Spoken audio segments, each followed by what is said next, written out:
नमस्कार दोस्तों, आपका स्वागत है हमारे चैनल जन संसद लाइव टीवी पर। वोट छोड़ गद्दी छोड़, ऐसा हम नहीं कर रहे हैं, ऐसा इंडी गठबंधन वाले कर रहे हैं और इंडी गठबंधन के समर्थक कर रहे हैं। अभी बिहार में इंडी गठबंधन द्वारा राहुल गांधी, तेजस्वी यादव और बाद में अखिलेश यादव के द्वारा भी वोट अधिकार यात्रा निकाला गया और इसमें राहुल गांधी ने बड़े जोर शोर से वोट चोर गद्दी छोड़ का नारा दिया और कहा कि महादेवपुरा में हमने एक एटम बम लॉन्च किया और आरोप लगा रहे हैं कि ये अमित शाह और मोदी जी चुनाव आयोग के साथ मिलकर वोट चोरी कर रहे हैं। तो महादेवपुरा में कुछ डाटा उन्होंने प्रस्तुत किया और चुनाव आयोग पर और नरेंद्र मोदी और अमित शाह पर ये आरोप लगाए कि वोट चोरी हुई है। उन्होंने कहा कि महादेवपुरा में हमने एटम बम छोड़ा और बनारस में जाके हाइड्रोजन बम छोड़ेंगे। बीजेपी के लोगों तैयार हो जाओ, हाइड्रोजन बम आ रहा है। हाइड्रोजन बम के बाद नरेंद्र मोदी जी अपना चेहरा इस देश को नहीं दिखा पाएंगे। और पूरे एनर्जी से भरे हुए हैं इंडी गठबंधन वाले। पूर्व मुख्यमंत्री बिहार के मांझी जी कह रहे हैं कि एटम बम छोड़े हैं तो मच्छर भी तो नहीं मरा। राहुल गांधी जो एटम बम की बात कर रहे हैं, मच्छर भी नहीं मरा, कोई प्रभाव पड़ने वाला नहीं है।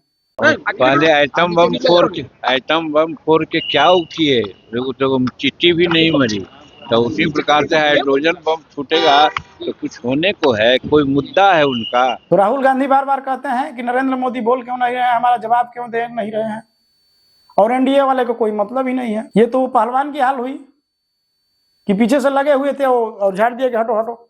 और राहुल गांधी ऐसा कह रहे हैं कि हम बनारस में जाकर जो वोट चोरी हुआ है, प्रधानमंत्री जी अपना सीट हार गए थे और वोट चोरी के माध्यम से जीते हैं, तो वहां पे हम हाइड्रोजन बम छोड़ेंगे और जिस दिन हम हाइड्रोजन बम छोड़ेंगे और सत्यता सबके सामने रखेंगे तो नरेंद्र मोदी पूरे देश को मुंह दिखाने लायक नहीं रहेंगे। हालांकि एनडीए गठबंधन वाले सीरियस इस बात को नहीं ले रहे हैं और राहुल गांधी जी इतना जोश और एनर्जी के साथ बोल रहे हैं। इंडी गठबंधन के जो वोटर हैं बिहार में, उनको ये विश्वास दिलाने में सफल हो गए कि वोट चोरी हुई है और तमाम कार्यकर्ता जोश और जुनून में है। वोट चोर गद्दी छोड़, ये नारे बिहार के गली गली में लगने लगे हैं। हालांकि इंडी गठबंधन मजबूत है बिहार में। 15 सालों का शासन रहा है लालू जी का, उसके पहले कांग्रेस का भी शासन रहा है। वोट चोर गद्दी छोड़, बिहार की धरती पर राहुल गांधी की कथित यात्रा चल रही है। लेकिन सवाल यह है कि क्या यह यात्रा सचमुच जनता के लिए है या अपनी डूबती हुई राजनीति को बचाने के लिए है। राहुल गांधी वही शख्स जो कभी संसद में बैठकर चुप रहते हैं, कभी हंसते हैं और कभी ऐसी ऐसी हरकतें कर जाते हैं कि पूरी दुनिया हंसी उड़ाने लगती है। आज वही राहुल गांधी बिहार में घूम रहे हैं और लोगों को सपने दिखा रहे हैं, वोट चोर गद्दी छोड़ का नारा लगा रहे हैं। तो क्या ये नारा जनता के लिए है या अपनी गिरती हुई राजनीति को बचाने के लिए है। दोस्तों, जो बिहार में ये वोट जोड़ो यात्रा जो चल रही है, कोई भी नारा और कोई पद यात्रा से जनता का कुछ भला होने वाला नहीं है। तो आपको देखना यह है कि जनता का भला किस में होगा। तमाम नेता आ रहे हैं, तमाम अपनी रैलियां निकाल रहे हैं, यात्राएं कर रहे हैं, तमाम अपने अपने नारे दे रहे हैं, लेकिन जनता को सोचना होगा कि हमारा भला किस में होगा। चूंकि बिहार राजनीति का गढ़ रहा है, राजनीतिक समीकरण बिहार में हावी रहता है, लेकिन इस बार राजनीति से आप लोग ऊपर उठ जाइए और ऐसी सरकार चुनिए जो आपके बच्चों के भविष्य के लिए काम करे, आपके भविष्य के लिए काम करे और बिहार का उत्थान हो। जो विपक्ष आरोप लगाता है कि जंगल राज ला दिए थे, 15 सालों में बिहार को गर्त में पहुंचा दिए थे और 18-20 सालों में माननीय नीतीश कुमार जी ने अभी बिहार को कहां से कहां पहुंचा दिया। कल मैंने आपको बताया था शिक्षा का स्थिति कि बिहार में शिक्षा का बजट इतना बड़ा है, लेकिन शिक्षा की स्थिति क्या है, कैसे कैसे स्कूलों में पढ़ाई हो रही है, बिना छत के स्कूलों में पढ़ाई हो रही है, तमाम मुद्दे हम बताए थे।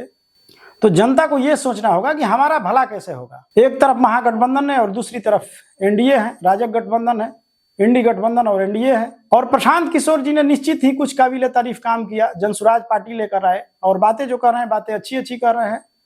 आपके बच्चों की शिक्षा के लिए बात कर रहे हैं, पलायन के लिए बात कर रहे हैं, रोजगार के लिए बात कर रहे हैं और बिहार को समृद्ध बनाने के लिए बात कर रहे हैं। उनकी तमाम बातें अच्छी है। जैसे बिहार के लोगों को लोन नहीं मिलता है, बिहार का पैसा जो बैंकों में जमा होता है दूसरे राज्यों को भेज दिया जाता है।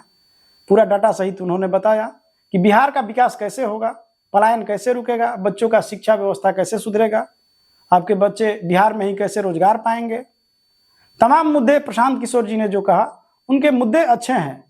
चूंकि बिहार में राजनीतिक समीकरण हावी रहा है, इसलिए वैसा जो हम लोग देख रहे हैं ग्राउंड पे, वैसा नहीं दिख रहा है कि प्रशांत किशोर जी की बातें तो अच्छी हैं, लेकिन वैसा दिख नहीं रहा है कि लोग सपोर्ट कर रहे हैं। चूंकि हम स्वयं जाते हैं, क्षेत्र में जाते हैं और सर्वे करते हैं और लाइव भी कभी कभी करते हैं, हमारी टीम भी कर रही है। लेकिन प्रशांत किशोर जी ग्राउंड पे बहुत ज्यादा नजर नहीं आ रहे हैं, उस लेवल के नजर नहीं आ रहे हैं कि इंडी गठबंधन और एनडीए गठबंधन से टक्कर ले पाए। मैं प्रशांत किशोर जी की पार्टी का आदमी नहीं हूं मैं, और न मैं चाहता हूं कि आप मेरे ही कहने से किसी को वोट दें, लेकिन इस बार आप लोग जरूर सोचें कि हमें किसको वोट करना है, ताकि बिहार में निश्चित तौर पे विकास हो, पलायन रुके, बेरोजगारी रुके, बच्चों की शिक्षा व्यवस्था सुधर जाए,